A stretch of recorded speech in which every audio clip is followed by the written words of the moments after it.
కేంద్రం నుండి కోటగిరి పోలీస్ స్టేషన్లో ఏదైతే మొన్న గత 17వ తారీఖు నాడు పసుల రామ్మూర్తి జాతీయ మానాడు అధ్యక్షుడు ఉన్నారో వారు మా మందకృష్ణ మాదిగ గారిపై అనుచిత వ్యాఖ్యలు చేయడం మా ఎంఆర్పిఎస్ కార్యకర్తలను ఎంతో బాధ కలిగిస్తుంది.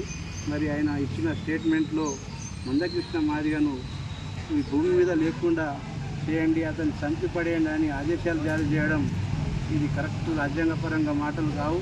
ఇది శాంతి భద్రతలకు విఘాతంగా కలిగించే విధంగా ఉన్నదని, కాబట్టి ఆ ఎస్సీ వర్గీకరణ ఏదైతే ఉన్నదో అది రాజ్యాంగపరంగా జరుగుతూ ఉంది. దాన్ని వీళ్ళు జీర్ణించుకోలేక ఎస్సీ వర్గీకరణకు ఎవరైతే ఇతర బీసీ నాయకులు, ప్రొఫెసర్లు, మేధావులు అందరూ సంఘీభావం తెలుపుతూ ఉంటే అవి చూసి తట్టుకోలేక ఈరోజు వారిని కూడా రాష్ట్రం నుంచి బహిష్కరించాలని వారు చెప్పడం బాధాకరమైన విషయం.